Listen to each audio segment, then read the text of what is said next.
Thank you for downloading the Start the Week podcast from BBC Radio 4. For more information, go to bbc.co.uk/Radio 4.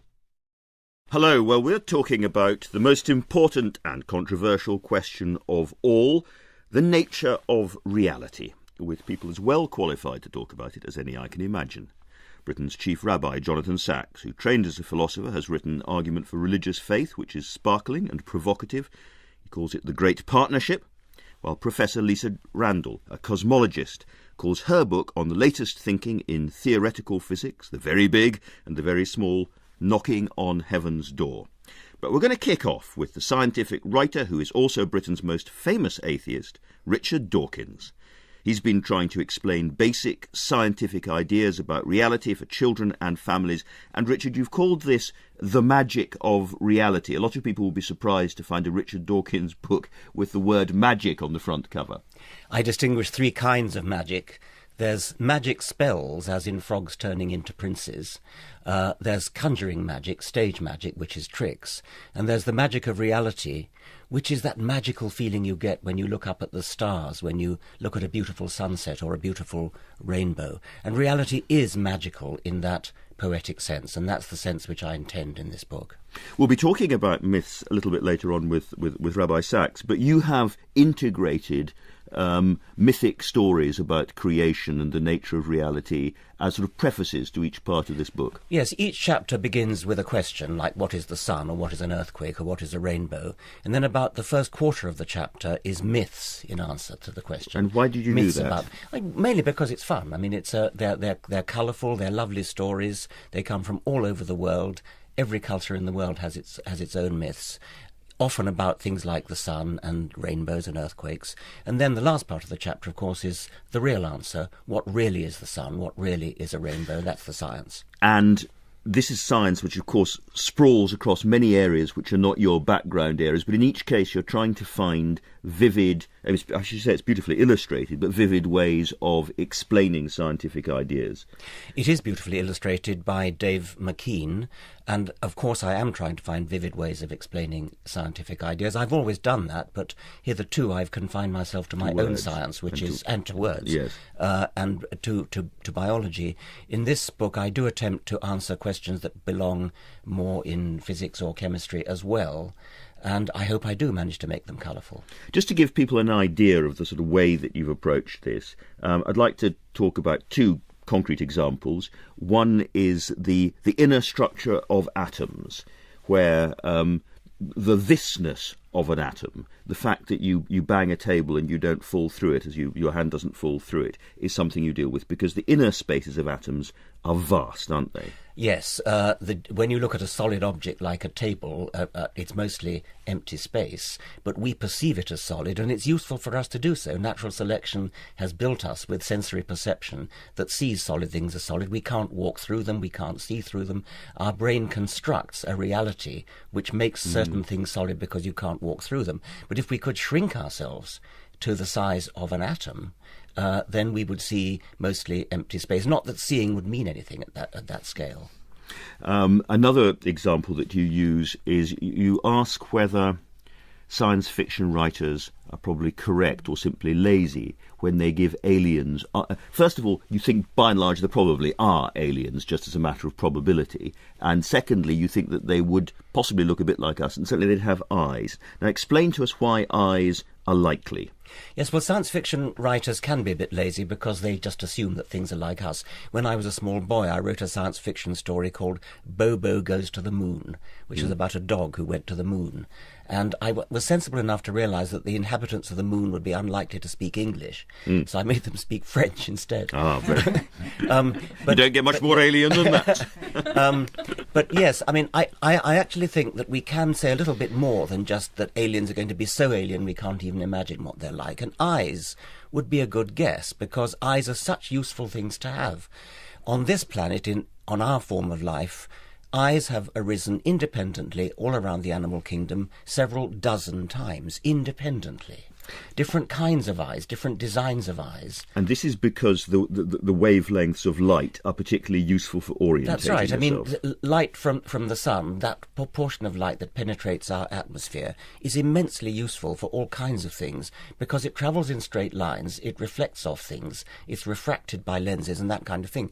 So I would expect that any life form that was on a planet that was orbiting a star, and presumably they are all orbiting stars, or they wouldn't have any energy. So the likelihood is that eyes would be very useful, unless the planet has thick fog or something. So there'll be light energy, and X-rays are no good, and radio waves are no good. They might be good for in other circumstances, but light has particularly useful properties.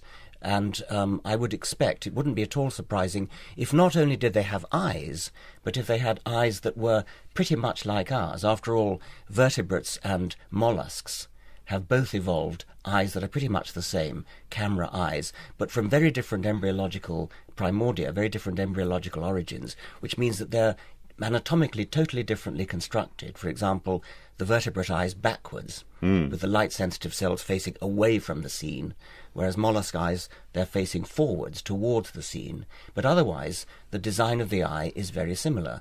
But shrimps and insects have compound eyes. There are some mollusks that have parabolic reflector eyes, using a mirror instead of a lens. In physical terms, there's a limited number of possible designs, if you like, and they're all present. That's right. There's a limited number. Physicists can only really think of about 9 different ways of making an eye, and they've all been used. You obviously see yourself as a teacher, and you've been trying to teach adults for a long time, and this is your attempt to teach families and children, younger people. To what extent do you think that the scientific worldview that you are trying to teach is under attack? We're at a time where there's a great deal of, I hope we'll not have heat, but there's a lot of heat as well as light around the new atheists versus the religious faith. Do you think that science teaching in schools is not sufficiently gripping and not sufficiently exciting to engage imaginations? Well, the active opposition to science is more of a problem in the United States of America than it is here, I think. In the United States, about 40% of the population, according to Gallup polls, think that the world is only 6,000 years old, which is an astonishing error. I don't think so many people believe that in this country, and they certainly are not so politically influential. In America, they are very politically influential, and we do have a real fight on our hands. As to whether science teaching is done well, I'm not the best person to talk about that. I would like to see science made a bit more spellbinding, which I try to do in The Magic of Reality. So what I call the Carl Sagan approach to science, where you look up at the stars rather than look down at the Bunsen burner. But I think other people would disagree with that. If you walk through a valley and you understand how the trees around you are working and how the ground underneath you has been put together and the rain of photons and so on, you see more, you understand more, you're more alive than if you're just seeing some trees. That is the magic of reality. You're walking through a wood, you see these beautiful trees, you respond to them in an emotional way as beautiful trees, but at the same time you know what they are, you know what they come from, you know what's inside them, you know how old they are, you know how long they've been evolving, you know how the earth came into being in the first place that gave rise to them. That is all enthralling. You are more alive, you would say. You are more alive, You are more yes. alive. And Rabbi Sachs, you wouldn't disagree with that part of Richard's argument, would you? No, that's where I think there's real common ground, significant common ground, what I would call eyes open to wonder. And that is what I got from Richard's book, and that's what you get, for instance, from a poem about creation like Psalm 104, which is very much, just see the wonder of nature. And the more science we understand, the more wondrous it appears to us. So in that sense, I think science has, religious dignity, if I can put it that way. Lisa, we'll come on to talk to you about the very small and the very large in a little bit. But do you recognise Richard's picture of scientists feeling rather embattled in the United States these days? Well, this is a very odd phenomena if you listen to political discussions, that politicians are actually more comfortable invoking God and religion than they are invoking science and numbers and facts. And given the enormity of the problems we're facing today, you would think that the scientific method would be kind of a useful input as well. And I think they're almost people publicly are almost embarrassed to speak about science. It somehow gets called elitist, or it's considered removed from reality. And I think what people miss is that they can be engaged in science. I mean, even if you talk about the wonders of nature, that's one way of approaching science. But another very important thing is that you can be actively involved in it, that you can understand how one step follows from another step. And it's when you have that click of recognition, I think, that you feel engaged with the scientific world and engaged with understanding. And I think it would be very nice if we could apply that also to the major problems of the world. And so it's not just science versus religion that we have to worry about, but it's really rational versus irrational thinking. And this is a big question for the United States. The world's struggling to hold its position as the world's superpower. In your area, the Large Hadron Collider is a very important project in particle physics. But America doesn't have something as big as that because Congress wouldn't provide the funding. Well, right now, I should be clear that I do theory behind the experiments. I don't do the experiments themselves. Sure. But it's true. There is the center of the kind of research I do, the center of experimental particle physics, is now in Europe, where the European community could all commit to a project. It was over a quarter century in development, but now they are achieving the highest energies, studying the smallest distances. It's really quite an achievement, both technologically and it will be scientifically pretty soon. Rabbi Sachs, we talked about the evolution of eyes a moment ago. Do you believe that the system of evolution, how it works and so on, is an idea consistent with religious faith that should be embraced and admired for its internal beauty? I say in the book... I say beauty, it's also tough. I say in the book that actually natural selection, the whole way of thinking of Darwinian evolution is one of the most profoundly thrilling ideas imaginable, because translating it into religious language, it means that the Creator made creation creative. In other words, we do not have God, the mechanic. We have God, the gardener, who likes to see things grow and multiply and diversify. So I think actually this conversation between science and religion is stimulating to the religious imagination. And I think the world gets more wondrous the more we understand how, these different from these different... God keeps gardening, or do you think that he did it once, planted it all in the beginning, and then keeps planting afterwards? I don't think God right now is a strategic intervener. I think he trusts the system. And Richard has explained why the system, although blind, is convergent. You can start off from a lot of different starting points and yet evolve an eye, because there is convergence, and that is direction in the system. So, Richard, you're doing God's work. I'm not sure there's a lot of work for God to do, unfortunately, because the whole point about evolution by natural selection is it runs itself. There is convergence, certainly. Convergence is a most remarkable phenomenon. But there's nothing left for God to do. And so it's nice to use poetic language and say that God can watch it all unfolding in an elegant and beautiful way. But he isn't actually doing anything, because natural selection does it all. Well, that was actually the question I had, was once you stop thinking about an intervening God, what is the role that God is playing in terms of explaining the universe? Because, as you say, the rules follow naturally from each other. Well, let's come directly on to that, actually, because there's no point in avoiding it any longer. In your book, Rabbi Sachs, you essentially argue that the way of thinking which we call religious is so different from the way of thinking which we call scientific that there isn't a kind of close interaction between the two, that the human brain needs both. It's left brain and right brain. Just talk us through that argument a little bit. The way I put it at its most simple is science takes things apart to see how they work. Religion puts things together to see what they mean. An explanation and meaning, as Lisa points out in her book, are two quite different things. And I think we need both. We need science to be able to understand the world that is. And I think we need religion to understand the world that ought to be. And God is speaking to us as human beings. He's not strategically intervening in creation, which having created the world and trusted it to evolve, does evolve without, and it is very interesting that Judaism, for instance, never developed a system like natural theology, which says just by looking at nature, you can see purposes and you can see the handwork of an intervening creator. The Hebrew word for universe, olam, is the same as the Hebrew ne'elam, which means hidden. In other words, we believe that God is hidden in the universe. A view like Richard's is very consistent. It's one that I understand. But at the same time, we need to ask, who am I? Why am I here? How shall I live?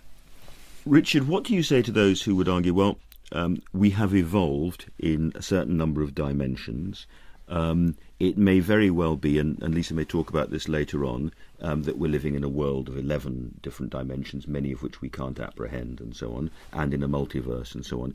If we are so relatively primitive, potentially, in our physical and evolutionary makeup, why are you sure that there are realities which might be religious realities which don't exist? I mean, how can you be certain about this? I'm not certain of anything. I defer to Lisa completely in my not understanding these higher dimensions and things of that sort. I suspect that in 500 years' time, our science will have revealed wonders that are far beyond anybody's comprehension today. The same could have been true if we go back a few hundred years. Could they not involve religious wonders, then? Well, why would they? I mean, I'm sure they involve things that are too wonderful for us to understand at the moment. But that's very different from saying that they're going to be the particular wonders that religious people today talk about. I suspect that they will dwarf anything that any theologian can imagine. Just to say we don't understand something, that's a good thing to say. That's a proud thing to say because we're going to be working on it. But to say we don't understand it, therefore the particular religious myths that have come up to us from the Bronze Age, perhaps they're right. That seems to me to be a retrograde step. And what about the argument over ought and putting things together to see what they mean, that there is a different category of human thinking, which is outside science, but equally legitimate? Well, I'm not sure that I recognise that at all. The idea of meaning is important, and I want to know what things mean, and I think that's really a part of what Rabbi Sachs calls the taking apart to see how they work. When you ask, meaning can mean all sorts of things. You can say, what is the meaning of life to you as an individual? And we each of us make our own meanings. But to suggest that life has a sort of preordained meaning, or that the world has a preordained meaning, seems to me to be presumptuous. And yet, in Rabbi Sachs's book, he would argue that we are the meaning-seeking creature, and what we want is a meaning outside nature for our lives. We want to be able to say that my life has meant something which goes beyond material success, yes, or whatever. We are meaning-seeking creatures, and sometimes meaning means purpose. So we're purpose-seeking creatures. We want to know the purpose of everything. Once again, I think that's an illegitimate thing to expect to be allowed to ask. You can say, what is my purpose? Or you can say, what is purpose in the specific biological sense? The purpose of a bird's wing is to fly, but we know what that means in terms of the how questions. How did it come about by natural selection? But there's no legitimate reason why the universe should be obliged to have a meaning in that sense. I want to challenge that, if I may, Richard. It seems to me that absolutely fundamental here the difference between things and persons. I agree with you, things don't have to have purposes. But persons do, because we have freedom, we choose, we act to bring about states of affairs that don't currently exist. And I've suggested that when you think of things as if they were persons, as if they were people, you get myth. That's all the myths you bring in your book. You regard impersonal forces as if they were gods. When you treat persons as if they were things, you get dehumanization, which I fear would happen in a world devoid of the concept of the sacred. Can I respond to that a little bit? I think that it's very important to distinguish science in its objectivity from what we as human beings, how we as human beings experience the world. And we haven't yet advanced that we understand psychology well enough to address these issues of meaning. Science is sort of objective. It's out there. It's based on these fundamental ingredients. It's not claiming, at this point at least, to answer all questions about how we as human beings interact with the universe. You know, it's funny, though. I was actually at a round table on science and religion at Harvard. And at the table there were many religious people, and they said, well, everyone believes that it has a purpose, that our existence has a purpose. And I said, I don't think everyone believes that. They were like, no, everyone does. And I said, well, I personally don't. And they said, but then how could you go on and do anything? And there's meaning in what we do in the sense that I personally find doing science satisfying. I find living my life satisfying. And I think we tend to assume that everyone else would find satisfying the things that we do. And it's just not true. I mean, some people can individually proceed. And in terms of answering questions, I think it's very important to keep in mind this notion of scale and how science addresses things. I'm going to come to scale very shortly, actually, because we need to talk about that. But Richard, I want to let you respond first. Purpose. I mean, we all have purposes. I have purposes. We all have purposes. I expect pterodactyls had purposes, the purpose of catching a fish or something. We understand that. I mean, brains are things that make purposes. Brains do all sorts of complicated things. And when a brain visualizes a particular purpose, like finding a nest or finding a fish, that's what we mean by purpose. And as the rabbi says, we don't say that mountains and universes have or maybe we do say that universes have purposes. But I don't think we should get all mystical about that. We understand what purposes are. They're goals that are set up in brains to achieve ends which are useful for a pterodactyl for the end of survival, and for a human for all sorts of other things. But Rabbi Sachs, you would say that there is a whole category outside that way of thinking, which and just before we leave this subject, that part of the confusion has been caused, in fact, by language, by the fact that the Bible, Hebrew Bible, arrived to the rest of us in Greek, and that therefore there's been a confusion between a scientific way of thinking, which is the Greek way of thinking, embodied in the Greek language, and a religious way of thinking embodied in Hebrew. I'm simplifying. It's a fascinating story. It is, it began. I mean, my moment of discovery began when I discovered that all alphabets that don't contain vowels are written from right to left, and those that contain vowels are written from left to right. And the Chinese managed to triangulate the difference and write up and down. That's perfectly fine. It's very interesting if you look at the first alphabet, which was Proto-Semitic, which is written like Hebrew and Arabic today without vowels. It's a right brain language, because to understand the meaning of any word, you have to understand the total context in which it occurs.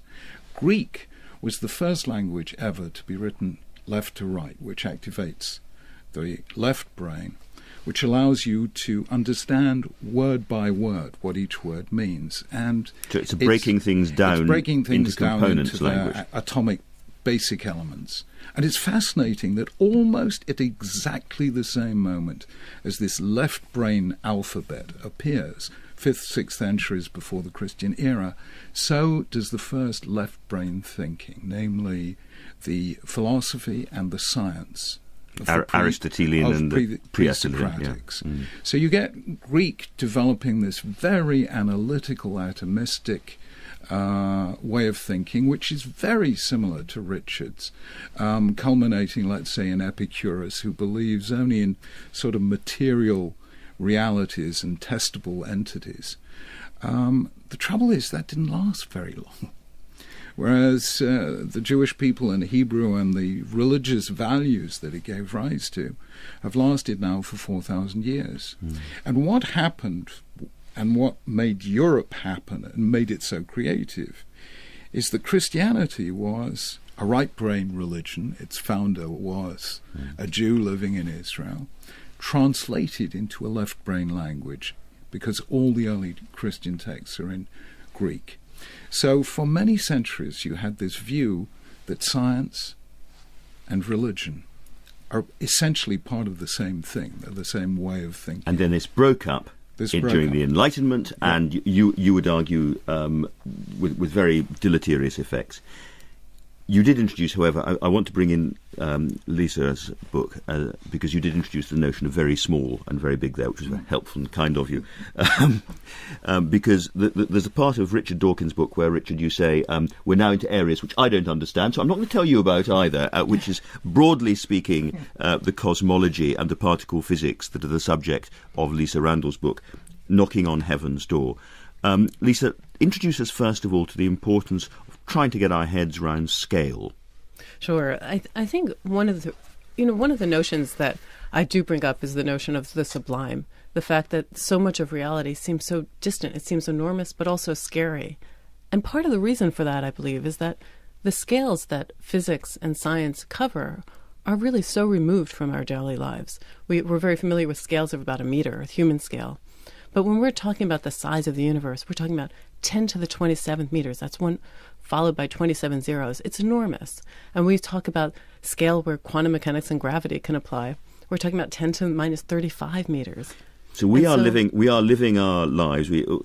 All of our conscious experiences, whether we are believers or we're not believers, all the things we argue about, takes place in a very small kind of average range in the middle, surrounded by much, much bigger forces. Well, actually, our perceptions take place in that small region. The world actually takes place over this entire region. And inside us, we do have atoms. Inside of those atoms, we do have objects called quarks. These things really exist inside us. And I think it's very easy to put that into the domain of sort of mystical thinking because it seems so far removed from what we actually experience. But the brilliance of science and technology is to get beyond that, to get beyond the way we perceive things in our daily lives, to allow us to see what is really going on in a consistent, repeatable manner, that we can actually measure what is happening at these small scales and come up with theories that tie it all together. Once you break things down to the absolutely smallest possible component, and once the Large Hadron Collider has done its work and exposed Higgs bosons and all the rest of it,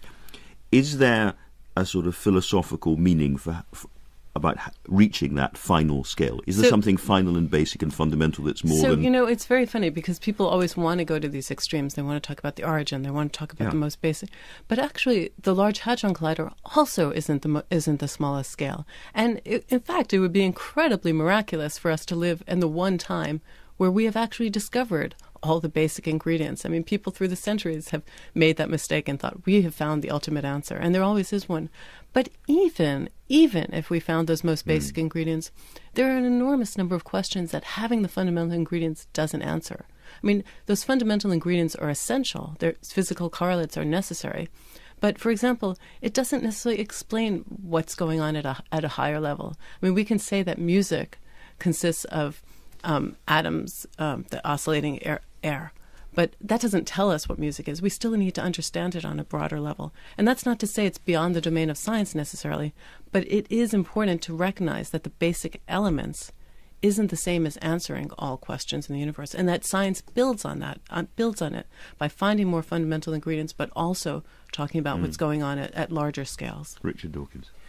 I've sometimes thought of this in an evolutionary way, the same point Lisa's making about scale, that natural selection has fitted us with brains and sense organs that flourish in this middle range. I think the astronomer Royal calls it sort of halfway between the very large and the very small on a logarithmic scale. So we're used to dealing with medium-sized things like wildebeest and lions that move at medium speeds. And our brains are just ill-equipped to cope with the very small and ill-equipped to cope with speeds close to those of light. So our brains are not well equipped to understand Einstein or Max Planck, but we're getting remarkably far by using the methods of science at escaping from this prison of middle world where we were evolved to think. The notion of the middle world matters in your book too, doesn't it, Rabbi Sachs? It matters hugely. It's each of these ideas, brings out the richness, let's say, of a beautiful psalm like Psalm 8, which says, "When I look at the heavens, the work of your fingers, what is man that you are mindful of him? Yet you have made him little lower than the angels." I think that sense of scale, again, is something that connects religion and science, namely the concept of awe. But whereas science is fascinated by the extremely large or the extremely small, religion focuses on this middle ground. How can we humanize our relationships? How can we build structures that honor human dignity? How can we respect the image of God that is each of us? And it's that moral, ethical dimension which is real, which is expressed by religion, and which makes me want to say there is something outside of science. But there's something odd here, which is that your book is a very closely argued argument for religious faith, and yet, in a sense, there is an invisible glass wall between you and, say, Richard Dawkins. You both about the same size, about the same shape, and yet one of you has a view of ultimate meanings which means nothing to the other, and I wonder if it's actually susceptible to argument. I wonder if there is a way of arguing from atheism to faith or from faith to atheism by logic. I mentioned in the book one of the conversations I had with the late Sir Isaiah Berlin, and he said to me, "Chief Rabbi, whatever you do, don't talk to me about religion. When it comes to God, I'm tone deaf." Now, I kind of get that feeling reading Richard. He's the most wonderful science teacher anyone could ever hope to have. But when it comes to religion, he's tone deaf. Well, I suppose I am tone deaf, but I'm not sure there's anything there to hear. It seems to me that the scientific worldview, when you reflect that includes brains with all their complexity and their capacity to enjoy poetry, to enjoy music, to feel awe at the universe, to relish even the psalm that you said, the poetry of it. What is man that thou art mindful of him? It's beautiful stuff, and my brain can appreciate it as poetry, just as I can appreciate fiction, I can appreciate Shakespeare.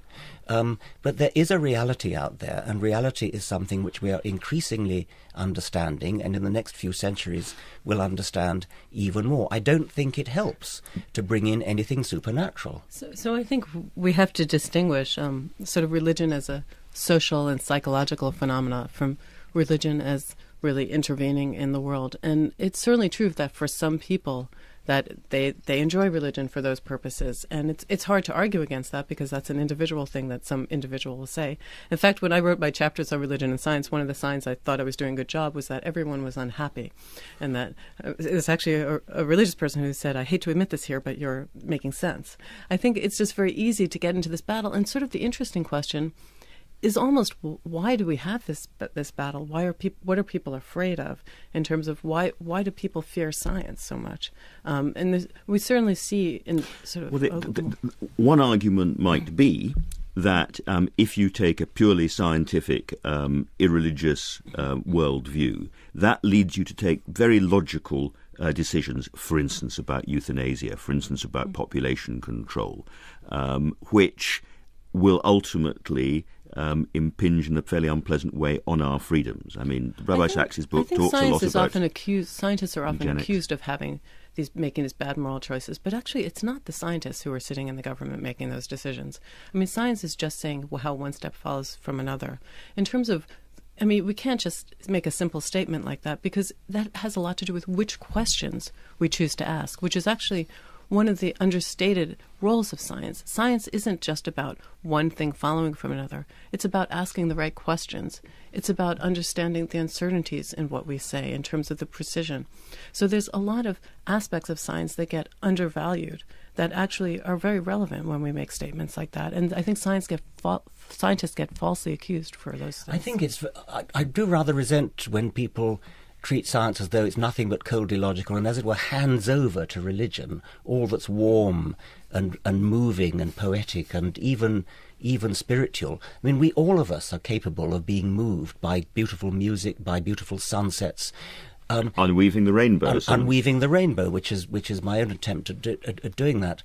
And to somehow say, well, everything that isn't cold and logical belongs somehow in the territory of religion is actually an insult to the rest of us, because we all feel poetic. To religion as well, actually, because I like cold logic. I think I, as a religious believer, would fight... Can we just say logic without cold? Yeah, all right.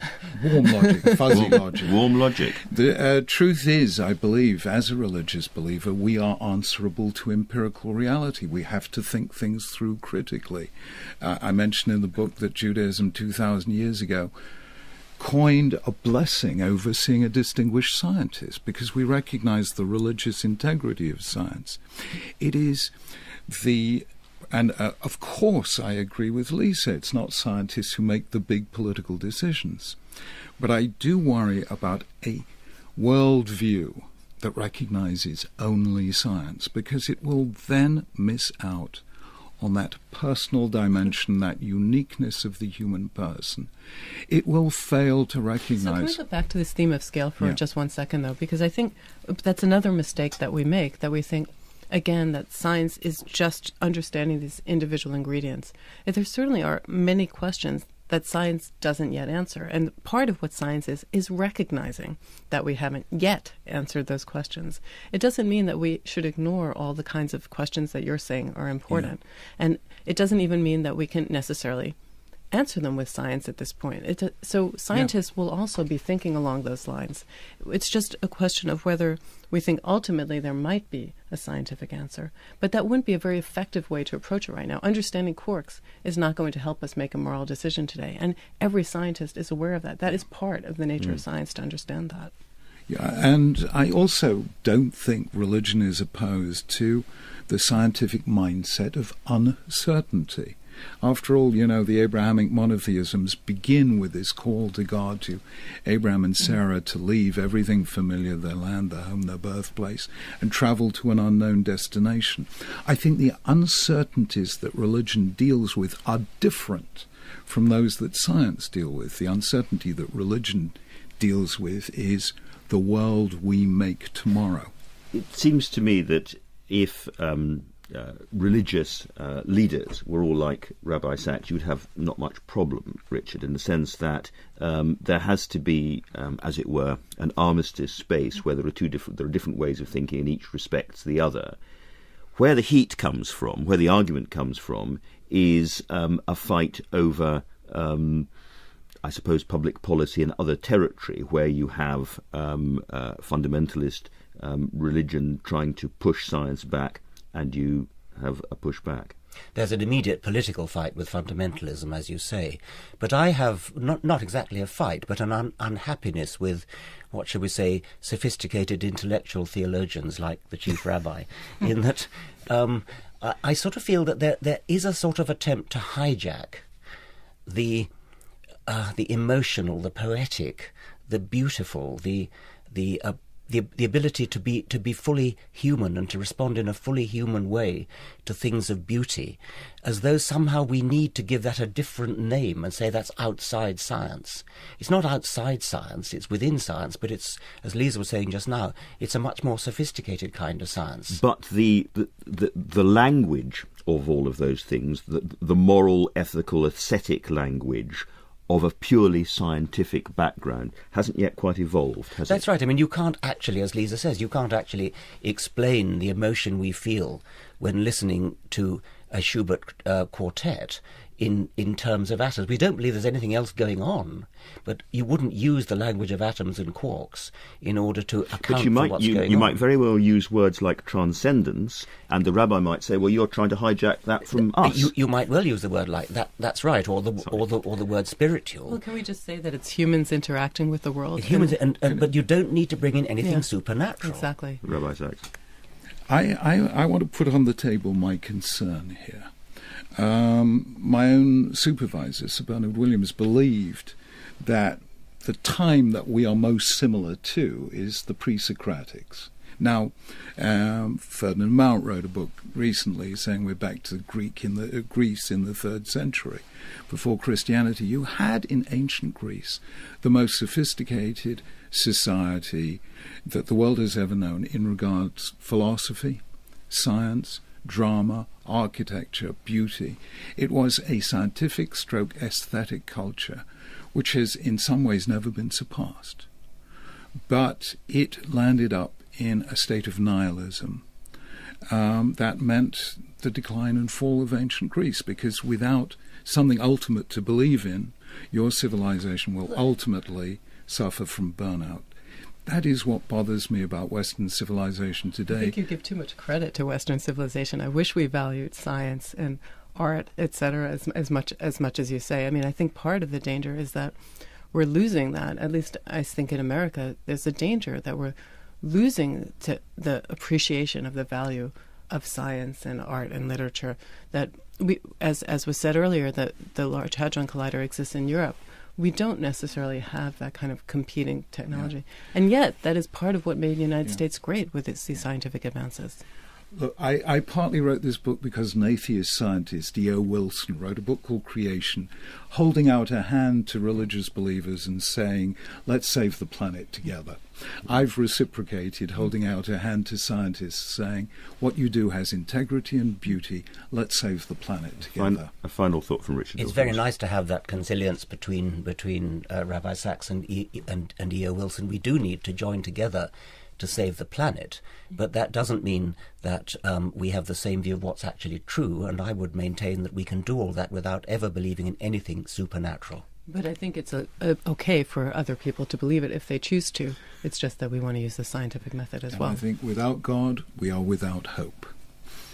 On that note, thank you to all of you. We could be talking about this for hours and hours and weeks and years, and not be less than profiting by doing that. But thank you all very much. Lisa Randall's Knocking on Heaven's Door. Jonathan Sachs is The Great Partnership, God, Science and the Search for Meaning. And Richard Dawkins is The Magic of Reality, How We Know What's Really True, are all out now.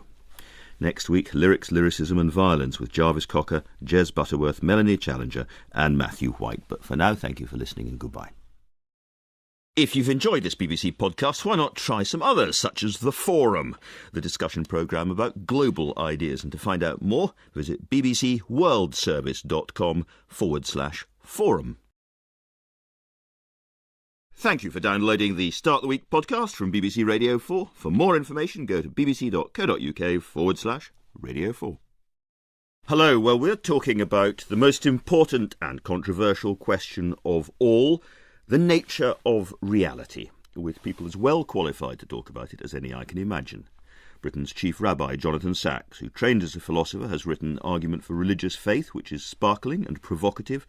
He calls it The Great Partnership, while Professor Lisa Randall, a cosmologist, calls her book on the latest thinking in theoretical physics, the very big and the very small, Knocking on Heaven's Door.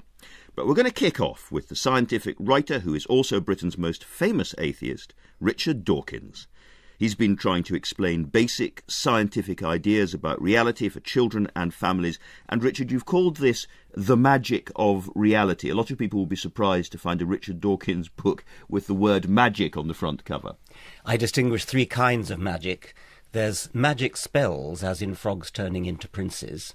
There's conjuring magic, stage magic, which is tricks. And there's the magic of reality, which is that magical feeling you get when you look up at the stars, when you look at a beautiful sunset or a beautiful rainbow. And reality is magical in that poetic sense, and that's the sense which I intend in this book.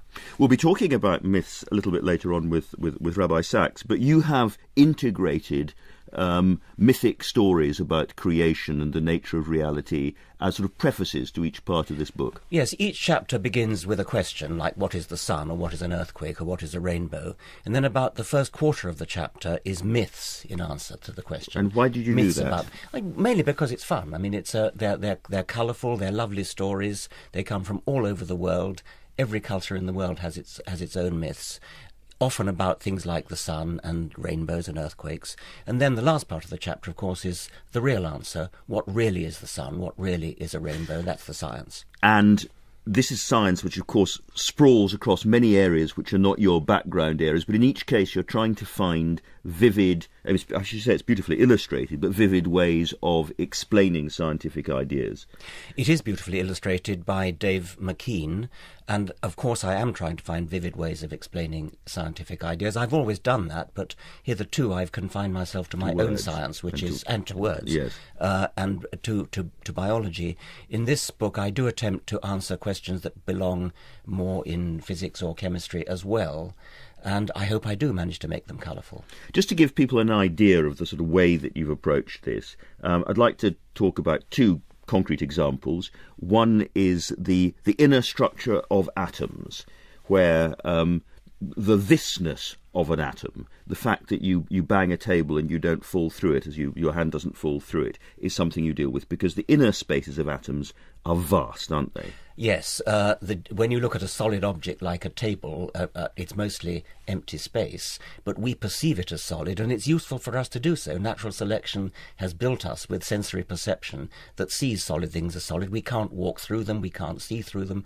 Our brain constructs a reality which makes certain things solid because you can't walk through them. But if we could shrink ourselves to the size of an atom, then we would see mostly empty space. Not that seeing would mean anything at that scale.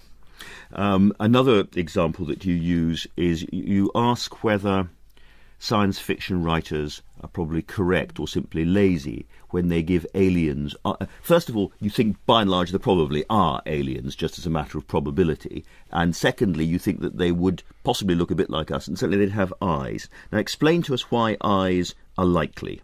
Yes, well, science fiction... X-rays are no good, and radio waves are no good. They might be good for in other circumstances, but light has particularly useful properties, and I would expect it wouldn't be at all surprising if not only did they have eyes, but if they had eyes that were pretty much like ours. After all, vertebrates and mollusks have both evolved eyes that are pretty much the same, camera eyes, but from very different embryological primordia, very different embryological origins, which means that they're anatomically totally differently constructed. For example, the vertebrate eyes backwards, with the light-sensitive cells facing away from the scene, whereas mollusk eyes, they're facing forwards towards the scene. But otherwise, the design of the eye is very similar.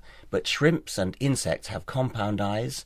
There are some mollusks that have parabolic reflector eyes, using a mirror instead of a lens. In physical terms, there's a limited number of possible designs, if you like, and they're all present. That's right. There's a limited number. Physicists can only really think of about 9 different ways of making an eye, and they've all been used. You obviously see yourself as a teacher, and you've been trying to teach adults for a long time, and this is your attempt to teach families and children, younger people. Writers can be a bit lazy because they just assume that things are like us. When I was a small boy, I wrote a science fiction story called Bobo Goes to the Moon, which is about a dog who went to the moon. And I was sensible enough to realise that the inhabitants of the moon would be unlikely to speak English, so I made them speak French instead. Very. You don't get much more alien than that. But yes, I mean, I actually think that we can say a little bit more than just that aliens are going to be so alien we can't even imagine what they're like. And eyes would be a good guess, because eyes are such useful things to have. On this planet, on our form of life, eyes have arisen independently all around the animal kingdom several dozen times, independently. Different kinds of eyes, different designs of eyes. And this is because the wavelengths of light are particularly useful for orientating That's right. yourself. I mean, light from the sun, that proportion of light that penetrates our atmosphere, is immensely useful for all kinds of things, because it travels in straight lines, it reflects off things, it's refracted by lenses and that kind of thing. So I would expect that any life form that was on a planet that was orbiting a star, and presumably they are all orbiting stars, or they wouldn't have any energy. So the likelihood is that eyes would be very useful, unless the planet has thick fog or something. So there'll be light energy, and